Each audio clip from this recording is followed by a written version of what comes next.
Tema de hoje: quando a religiosidade cega. Quando que isso acontece? E por que religiosidade cega?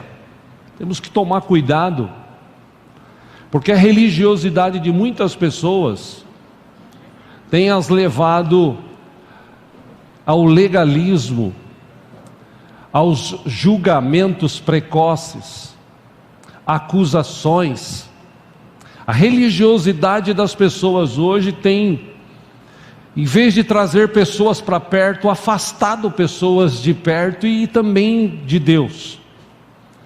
Quando a gente fala de religiosidade, eu pelo menos nunca me esqueço de 11 de setembro. 11 de setembro de 2001, um avião pilotado por terroristas muçulmanos, eles foram em direção a uma das torres gêmeas dos Estados Unidos, que era uma marca, uma referência da grandiosidade e da riqueza daquele país. Na época eram os prédios mais altos do mundo. Na época eram essas torres gêmeas, e elas foram destruídas por 2 aviões, que terroristas tomaram o controle dele, e em nome de Deus foram nessas torres e destruíram. As torres vieram abaixo, morreram mais de 3.000 pessoas naquele dia. Um desastre. Familiares, amigos.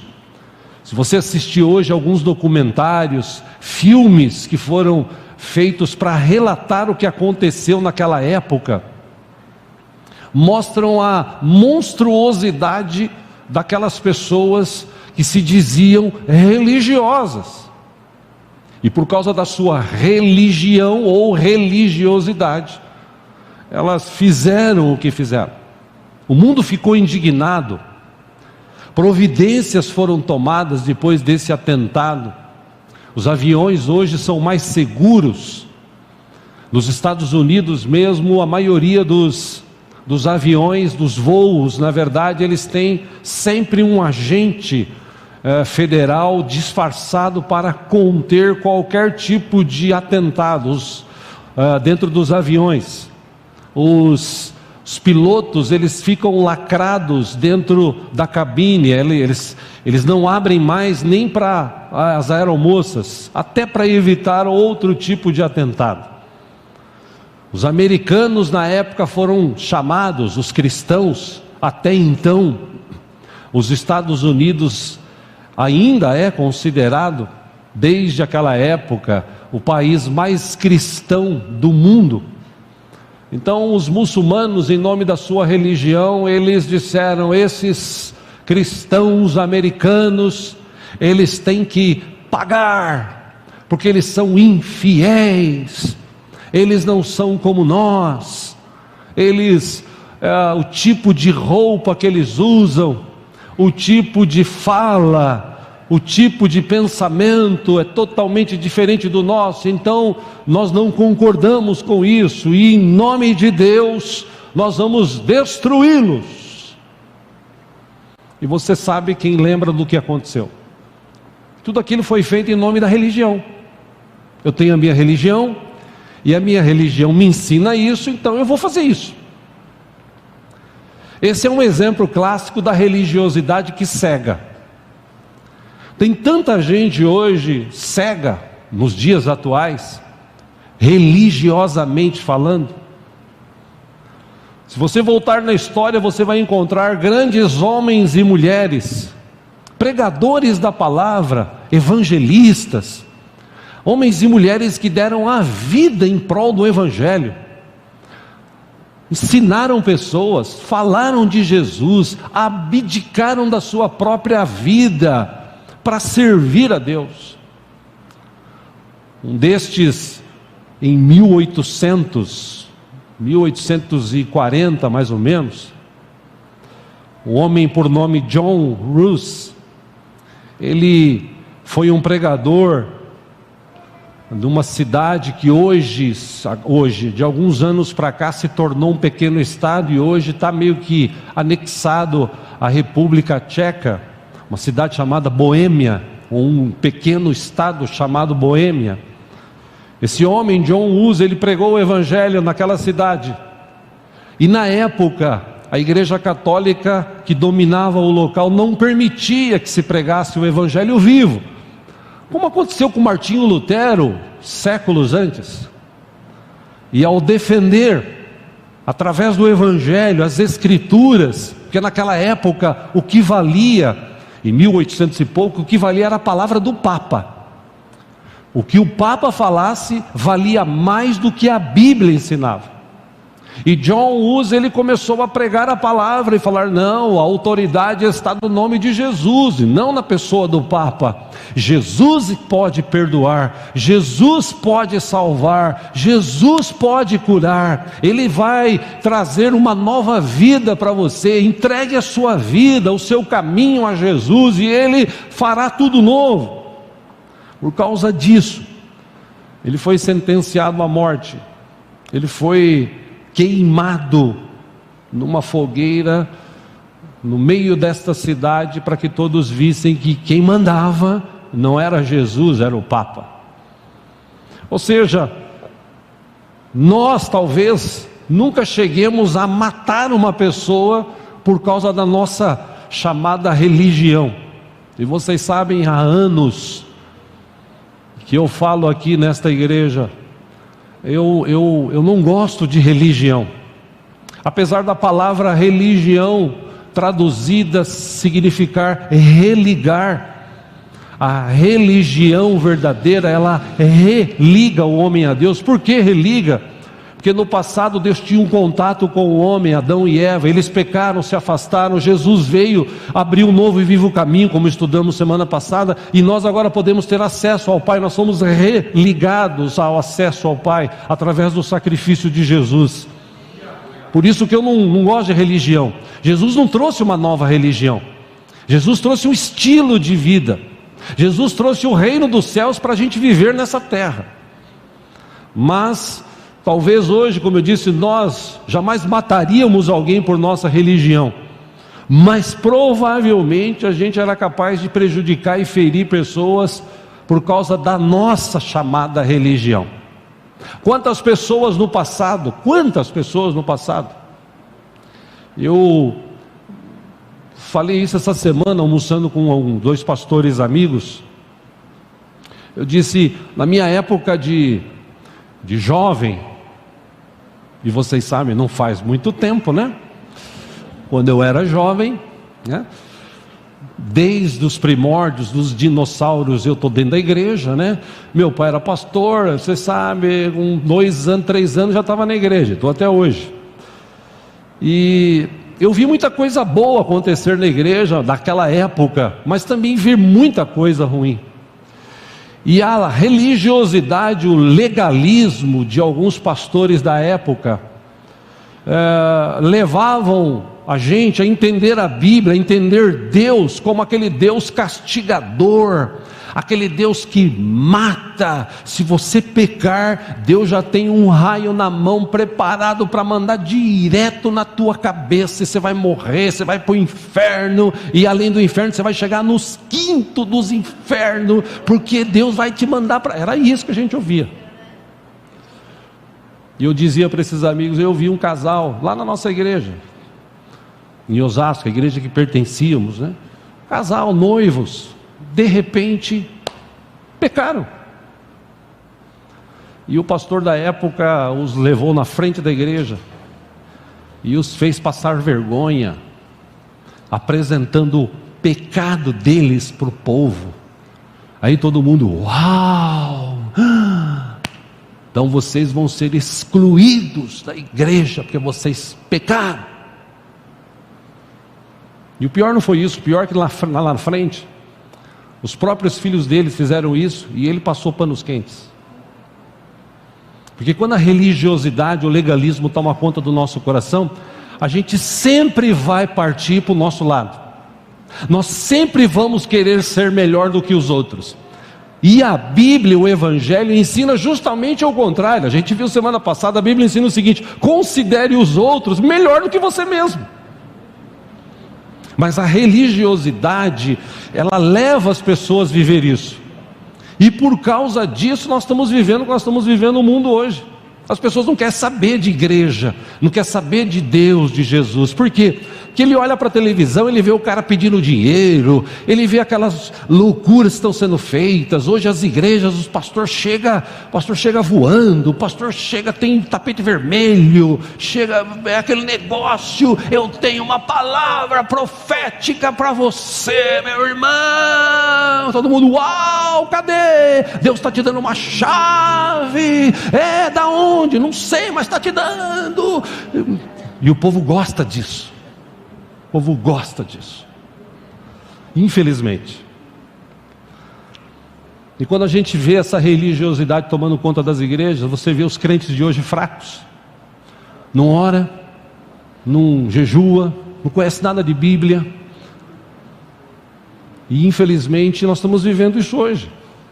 Tudo bem que a Bíblia diz que isso ia acontecer. No final dos tempos, essas coisas aconteceriam. Amor de muitos esfriaria, nação contra nação, reino contra reino, pai contra filho, irmão contra irmão. Isso está acontecendo. A Bíblia diz que isso aconteceria. Ótimo, como eu sempre digo aqui, glória a Deus que a Bíblia está se cumprindo, mas que através de nós se cumpra a parte boa da Bíblia e não a ruim. Amém? Claro que a gente tem que citar algumas coisas bíblicas, porque Jesus enfrentou isso na época dele. E tem dois textos, um deles vai estar aqui no paredão, telão, ou telão paredão.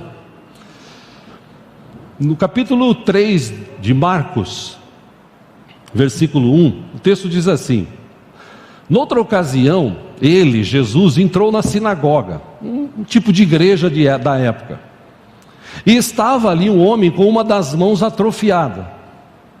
Versículo 2: alguns deles estavam procurando um motivo para acusar Jesus, por isso o observavam atentamente, para ver se ele iria curá-lo no sábado. Versículo 3: Jesus disse ao homem da mão atrofiada: levante-se e venha para o meio. Versículo 4: Jesus lhe perguntou: o que é permitido fazer no sábado? O bem ou o mal? Salvar a vida ou matar? Mas eles, os religiosos, eles permaneceram em silêncio.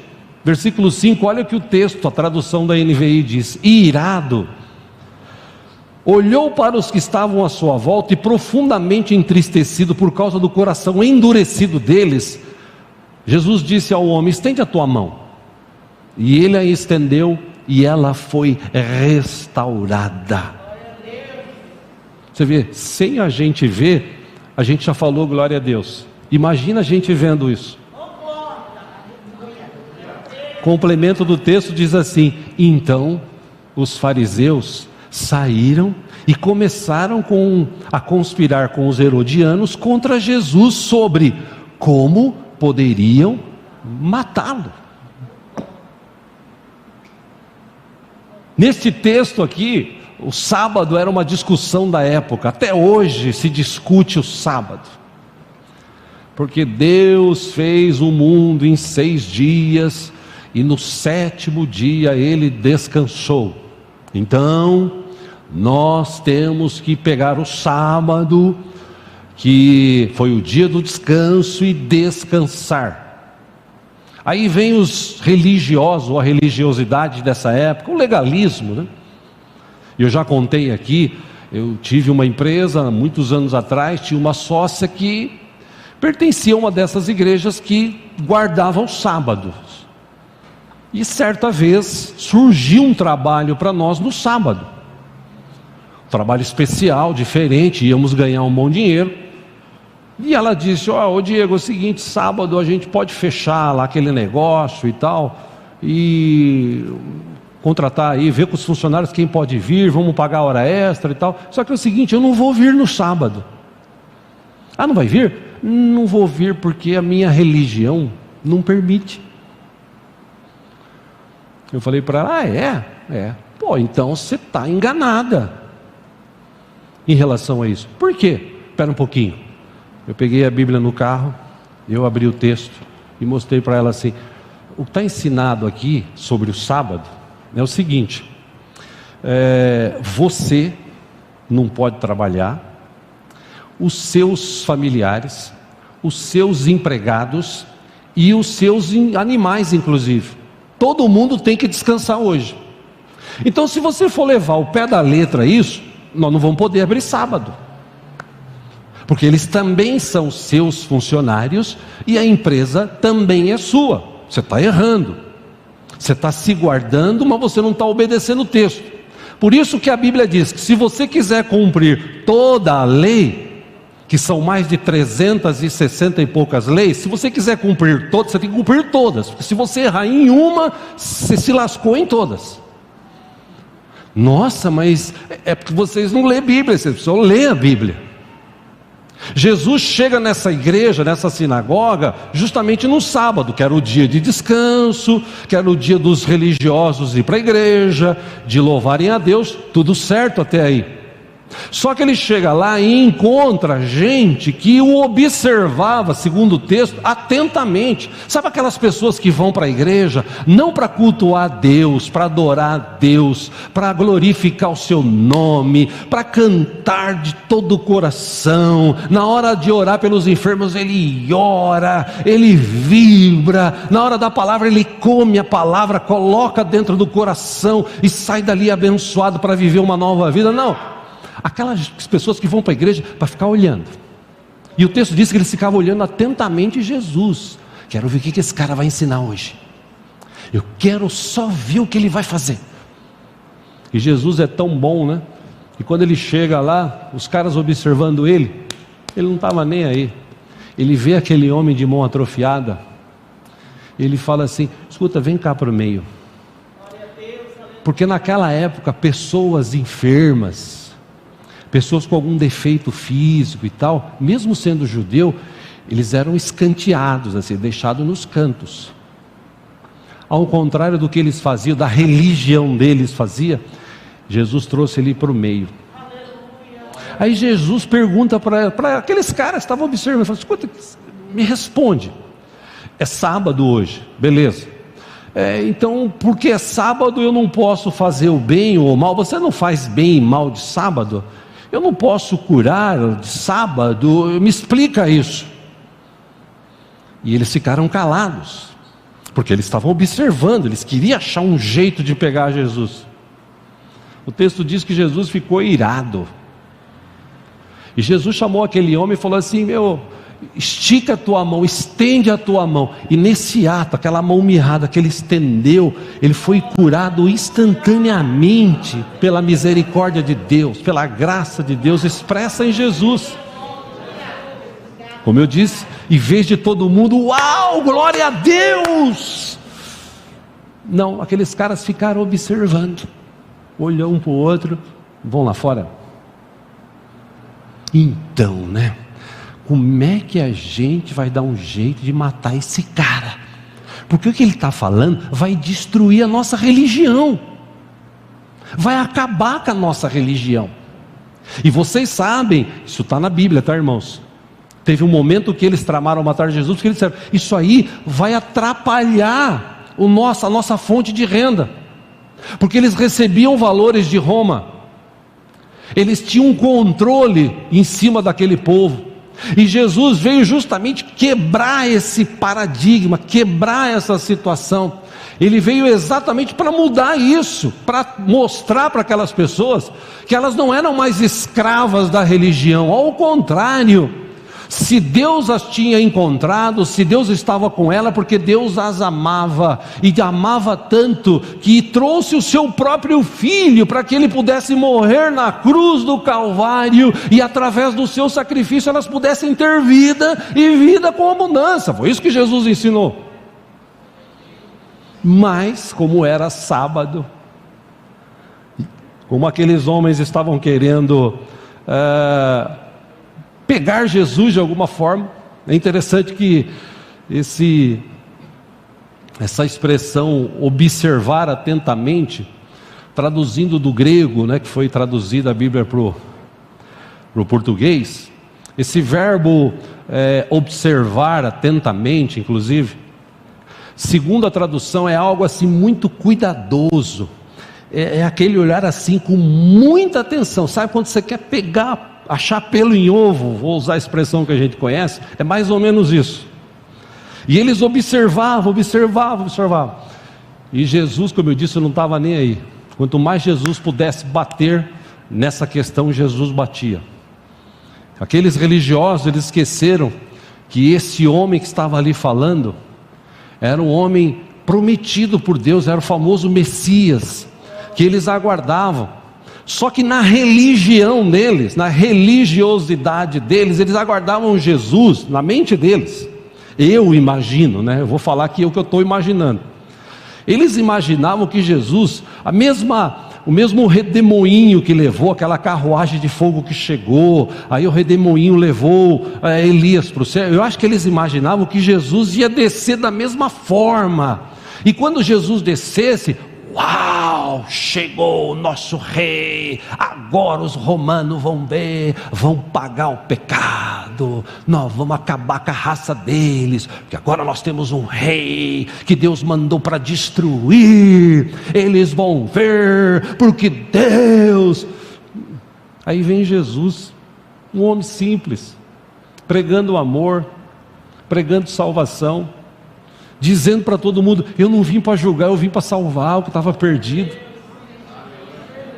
Quando eles viram aquele homem numa jumentinha entrando na cidade, eu falo, não é possível, não é esse cara. Não é esse cara. Tem muita gente vivendo isso hoje em dia, irmãos.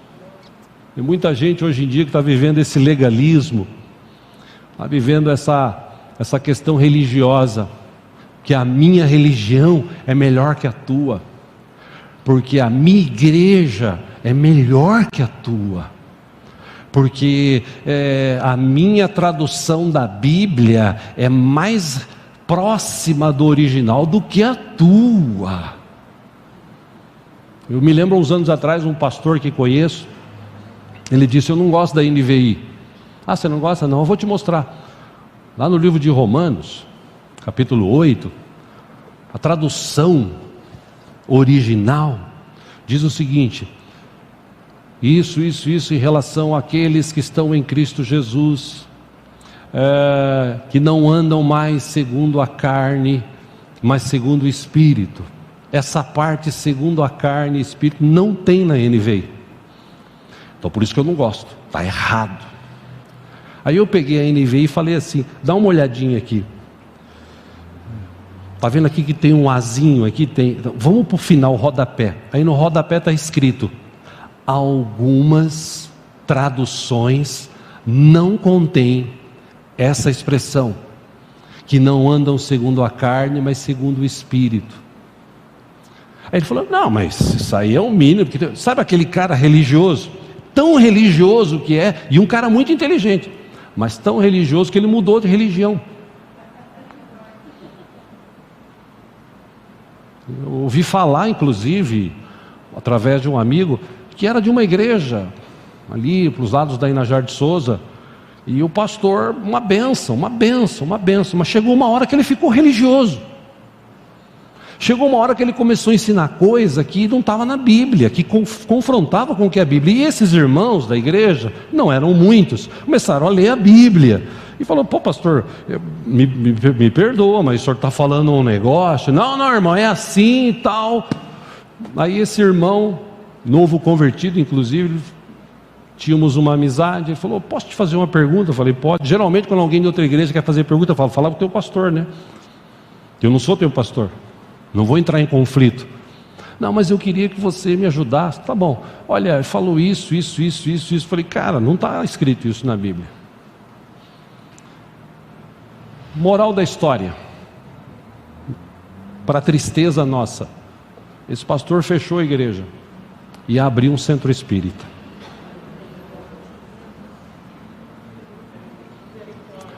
Falando isso 2020, 2019, tá? 2018, 19, século 21.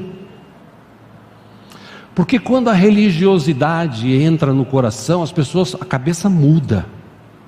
Tem gente que chega na igreja cheio de pecados, cheio de problemas, de machucado interiormente, pessoas com depressão, pessoas com marcas na vida de ira, pessoas que guardaram aquelas mágoas no coração. Quantos já chegaram aqui durante esses 26 anos aí, se Deus permitir, vamos comemorar ano que vem, mês que vem? Quantos chegaram? Mas quantos chegaram aqui assim? E alguns desses chegaram aqui, foram tratados por Deus, porque quando você abre o coração, Deus é tão bom.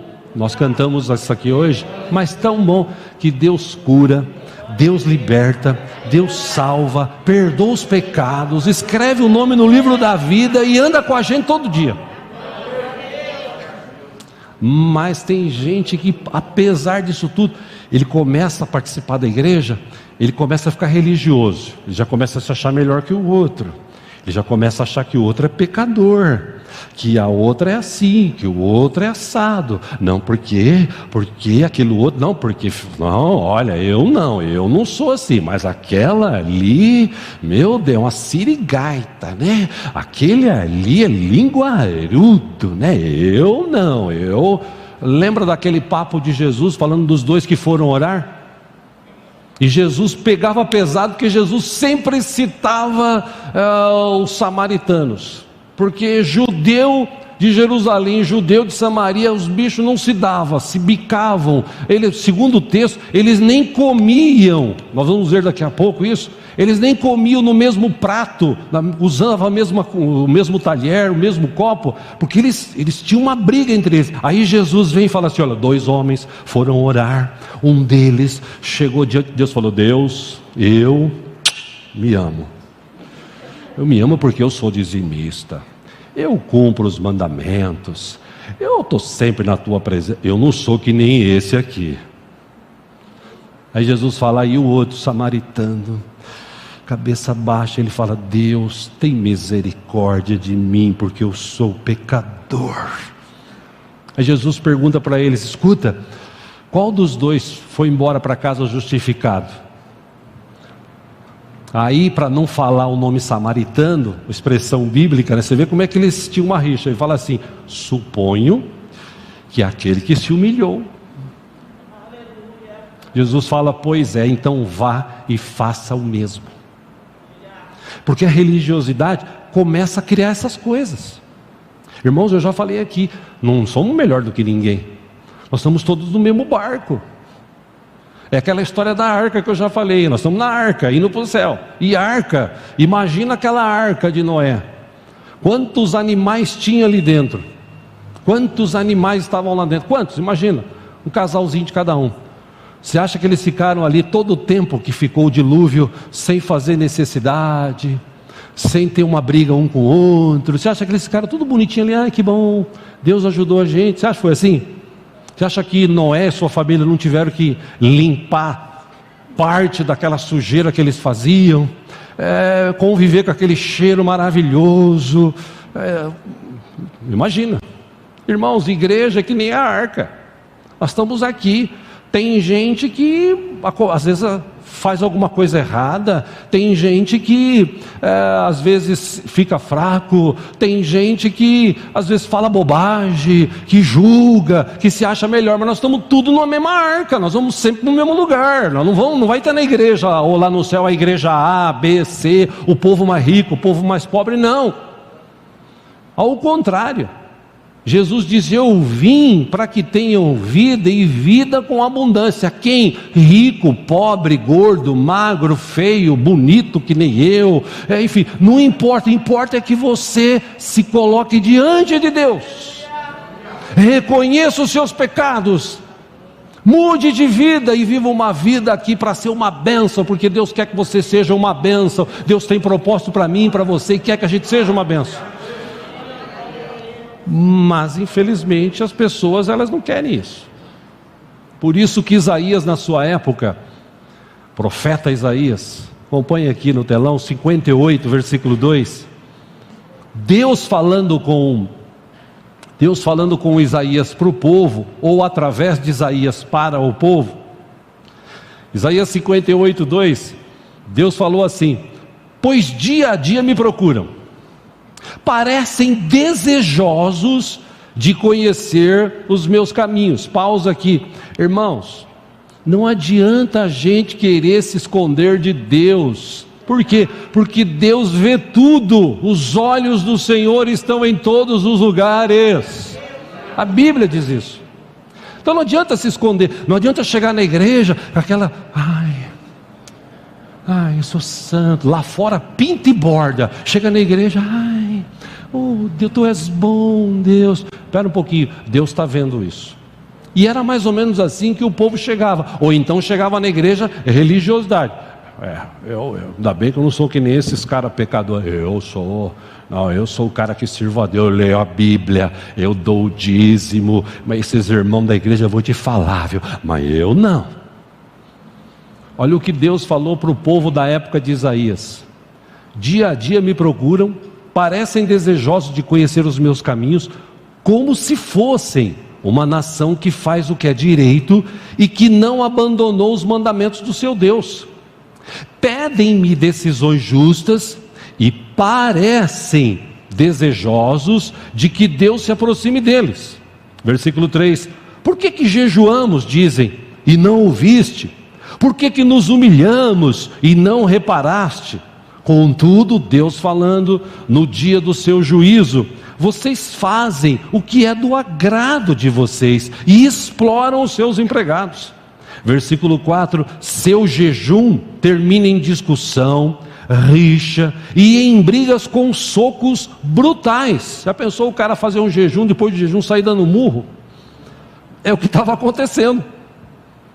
Vocês não podem jejuar como fazem hoje e esperar que a sua voz seja ouvida no alto. Não sei porque que eu lembrei do átrio aqui, porque os caras têm um desejo de jejuar lá, mas jejuou, passa meia hora, já estão um ranca-rabo com o outro lá, incrível.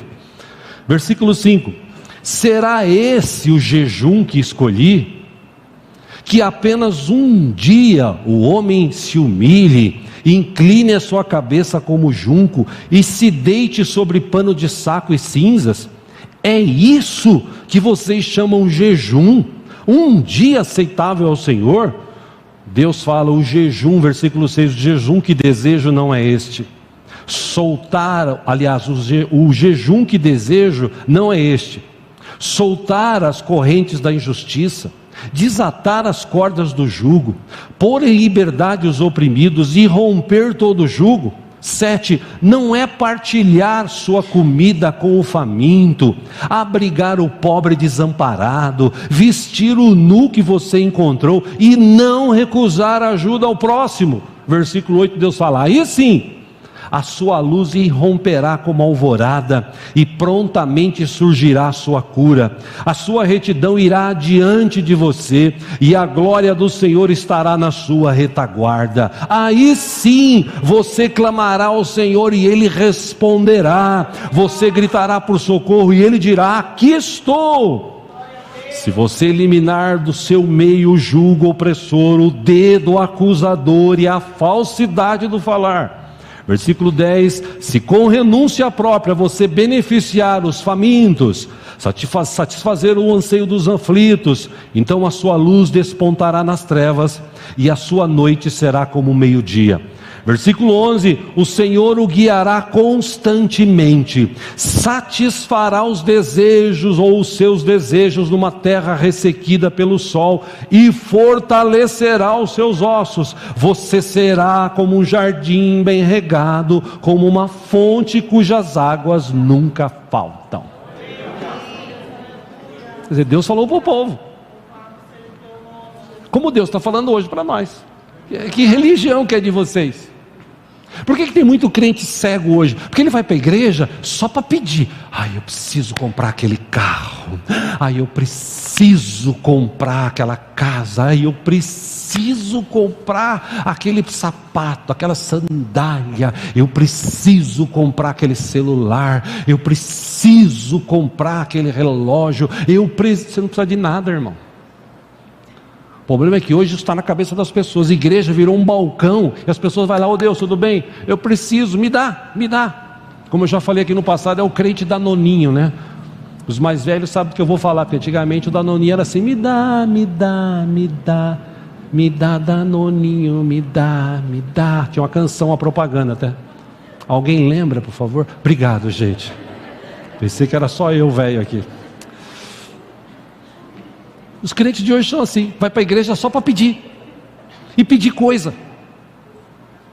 Na hora de abrir a mão, de dar uma roupa, meu irmão, tem gente, isso já aconteceu aqui na nossa igreja, gente que faleceu, não da igreja, mas depois a família trouxe aqui para o bazar, roupa, um monte de roupas, mas um monte. Você fala assim: como é que essa pessoa, ela tinha 1, 2 guarda-roupa de roupa. Podia doar um pouco, não precisou morrer para dar para os outros. Aliás, teve roupa que veio aqui numa época até que tinha dinheiro guardado no bolso. E que, como a gente conhecia a família, as irmãs que pegaram, por misericórdia, devolver, porque elas são cristãs também, né? Graças a Deus, acharam e devolver, porque sabia de onde veio. Mas tem gente que, ele é religioso, não, eu vou na igreja. E daí? O que o Evangelho produziu na tua vida? O que mudou na tua vida? Como é que andam os teus pensamentos? Como é que anda o teu jeito de falar? Aliás, eu vou deixar Jesus falar sobre isso. Vamos ler juntos aí, você que trouxe a Bíblia, Mateus capítulo 15. Vamos ler esse texto aqui, é uma outra história parecida. Já vou encerrar, tá, gente? E vocês sabem quando eu falo que vou encerrar, é porque falta meia hora ainda, né?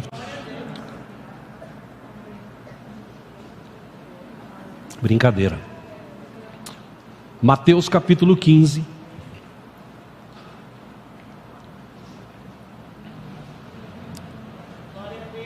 Glória a Deus.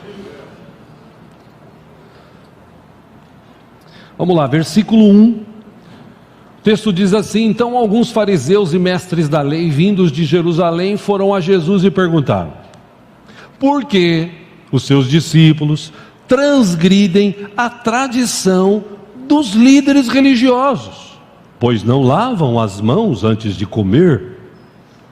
Versículo 3, respondeu Jesus: por que vocês transgridem o mandamento de Deus por causa da tradição de vocês? Eles devem ter ficado com aquela cara assim de interrogação.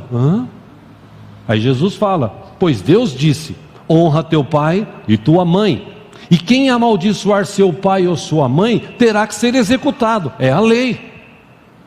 Versículo 5, mas vocês afirmam que se alguém disser a seu pai ou sua mãe: qualquer ajuda que vocês poderiam receber de mim é uma oferta dedicada a Deus. Versículo 6, ele não está mais obrigado a honrar seu pai dessa forma. Assim, por causa da sua tradição, vocês anulam a palavra de Deus. Pausa aí, o que Jesus quis dizer? Naquela época já, os líderes, os fariseus, eles pediam para as pessoas dinheiro.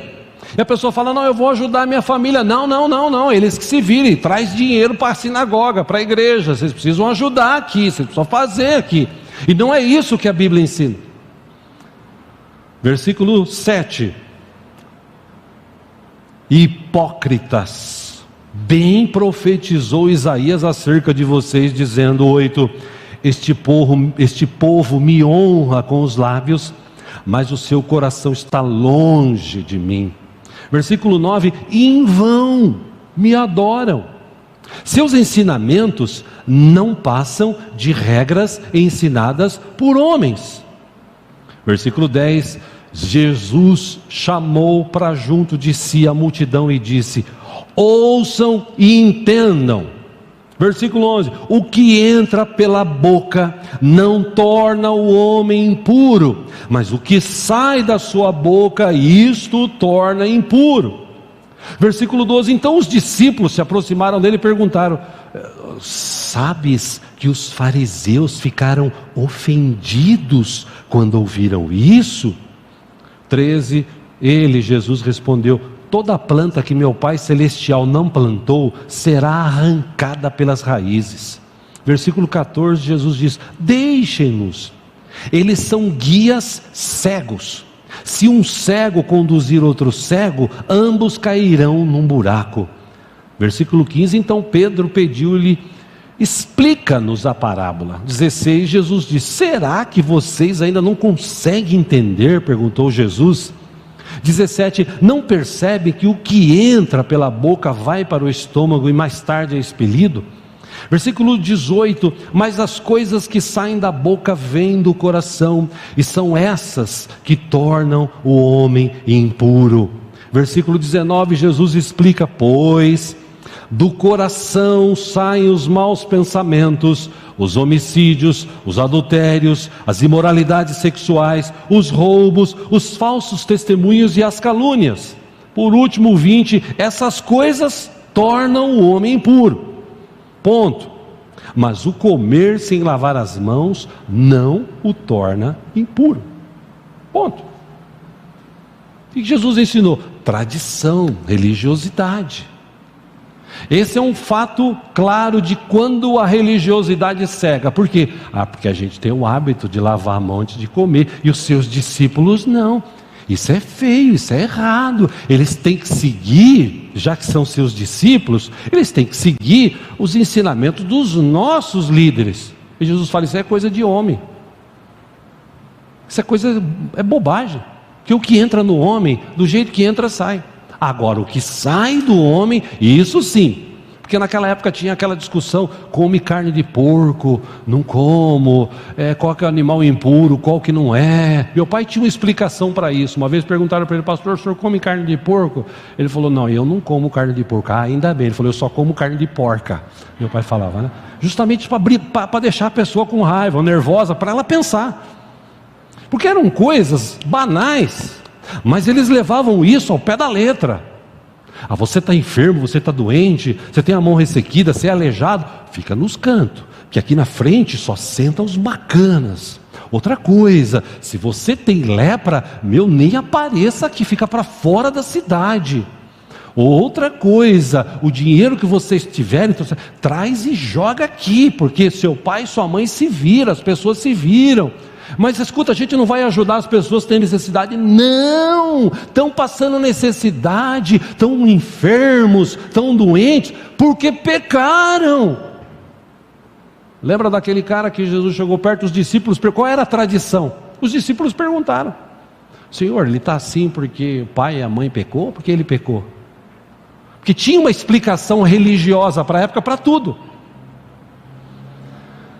E Jesus olha e fala assim: não foi nem os pais dele, nem ele. Ele está assim para que se manifeste nele a glória de Deus. E Jesus orou e aquele homem foi curado. No outro fato, último texto para encerrar aqui, em Mateus 21, 28, acompanha aqui no telão. O texto diz assim: o que acham? Jesus falando com os fariseus. Havia um homem que tinha 2 filhos. Chegando ao primeiro, disse: filho, vá trabalhar hoje na vinha. 29, e este respondeu: não quero. Mas depois mudou de ideia e foi. 30, o pai chegou ao outro filho e disse a mesma coisa, e ele respondeu: sim, senhor, mas não foi. 31, Jesus pergunta: qual dos 2 fez a vontade do pai? O primeiro, responderam eles. E Jesus lhes disse: eu digo-lhes a verdade, os publicanos e as prostitutas estão entrando antes de vocês no reino de Deus. Por quê? 32, ele explica: porque João veio para lhes mostrar o caminho da justiça e vocês não creram nele, mas os publicanos e as prostitutas creram. E mesmo depois de verem isso, esses milagres, essas maravilhas, vocês não se arrependem e não creram nele, não se arrependeram e não creram nele. Porque a religiosidade, a religião, ele cega. Quantas vezes eu já falei de Jesus para amigos e a pessoa diz assim: não, mas eu tenho a minha religião. Escuta, mas Jesus não trouxe religião, Jesus trouxe um estilo de vida. Ele quer mudar a tua vida. Para você chegar a Deus, você precisa ter Jesus, entregar a sua vida a Jesus. Não, eu tenho meu Deus. Quantas vezes eu falei de Jesus para as pessoas e elas usaram isso? Quantos cristãos quiseram no passado debater na igreja por causa dessa religiosidade cega? Não, eu é que faço, eu é que sou líder, eu é que mando, eu é que... Irmão, minha irmã, a gente precisa abandonar um pouco essa questão de ego, chamada egolatria. Que na igreja quem tem que aparecer mesmo é Jesus. E é Ele que aparece aqui nesse lugar. A Ele toda a honra, toda a glória, todo louvor e toda a adoração. Quantas pessoas hoje estão afastadas, desviadas? A expressão que se usa hoje, desigrejada. A pessoa que não tem igreja, fica em casa. Quantas hoje? Por causa da religiosidade que existe no meio do Evangelho. Essa coisa cega, que faz as pessoas brigarem. Meu irmão, nós somos no Brasil 220 milhões de pessoas. Segundo a última estatística, quase lá. Segundo as estatísticas, tem 40 milhões ou 46 milhões de cristãos. Existem 20 milhões de desviados. E tem crente que fica brigando com o outro para... Não, porque a minha igreja é melhor. Melhor ser na minha igreja. A minha igreja é melhor. Não, porque... Pescador de aquário, manja? Somos 46, tem mais ou menos uns 160 milhões para ganhar para Cristo. E os caras estão brigando por um por outro. Tem pastor que quando vê que o cara é um bom dizimista, o dízimo é bom, ele, opa, você podia ir lá para a minha igreja.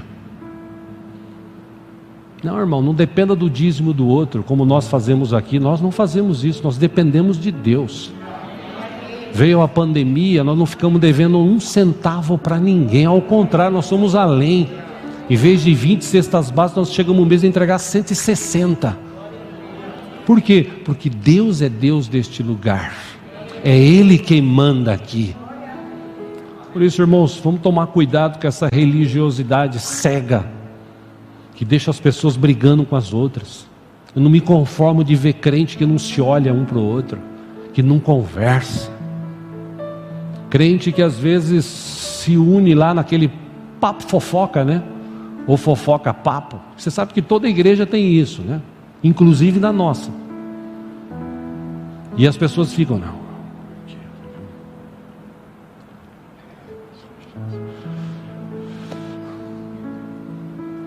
E o pior é que Deus está vendo tudo. Como Ele falou através de Isaías. É por isso que vocês não vão para frente. É por isso que vocês não crescem. É por isso que vocês não são tão abençoados como deveriam. Vocês estão se preocupando com bobagem. Venha para somar, não venha para dividir. A gente sabe que na igreja tem que ter joio e trigo. Jesus falou que haveria joio e trigo. E eu tenho orado já há anos, vocês sabem aqui, para que tenha mais trigo do que joio nessa igreja. Mas tem um joinho aqui no meio. O que a gente faz? Vai pegar e mandar embora? Não, nós vamos continuar pregando o Evangelho e mostrando a verdade. Às vezes é preciso repreender, vamos repreender, sim, claro, a Bíblia nos ensina isso. Mas acima disso tudo, em Mateus 5:20, as bem-aventuranças, acompanha aqui no telão, Jesus disse assim: eu lhes digo que se a justiça de vocês não for muito superior à dos fariseus e mestres da lei, de modo nenhum entrarão no reino dos céus. Aquele texto que eu li há pouco de Mateus 21, Jesus olhou para os fariseus, para esses caras que estavam atrás dele só observando. Jesus falou para eles assim: era para vocês já estar na linha de frente, ali ó, era para vocês estar na linha de frente, pregando, cantando, tocando, falando do amor de Deus às pessoas, e vocês estão aqui ó, vivendo tradição, brigando entre si, quem manda mais, quem é o chefe, quem isso, aquilo, outro. E está cheio de prostituta e de publicano indo na tua frente para os céus. Por quê? Porque a mensagem do Evangelho é essa: o reino dos céus se achegou a nós. Deus olhou para o mundo e enviou o seu Filho. Para quê? Para que todo aquele que nele crer não pereça, mas tenha a vida eterna. Irmãos, vamos viver o verdadeiro evangelho. Vamos ganhar almas para Cristo. É óbvio, como eu já falei, vão chegar pessoas na igreja de todos os tipos. Gente com o cabelo para cima, para o lado, unha preta. Vai chegar gente de todo tipo. Casais separados, recasados. Pessoas que viveram momentos difíceis, mas precisam encontrar alguém que dá o braço, que estenda a mão, que ajude. Porque para julgar já tem um monte. Não vamos deixar que essa religiosidade segue a gente. Eu convido você para a gente continuar servindo a Deus de todo o coração. Pastor, mas e as decepções? Vamos ter. Quanta gente a gente ajudou ao longo de 26 anos que, as telas vista, nem olharam para trás, nem agradeceram. Jesus curou 10, só um voltou para agradecer. Então, se isso aconteceu com Jesus, você acha que não ia acontecer conosco? Mas não vamos deixar essa religiosidade tomar conta da gente. Vamos continuar amando. Como eu sempre digo aqui, para encerrar, aprendi com meu pai, texto bíblico, Paulo falando a Timóteo: tudo que você fizer, faça como se você estivesse fazendo para Deus, porque é Ele que vai te recompensar. Vamos orar, vamos ficar em pé juntos?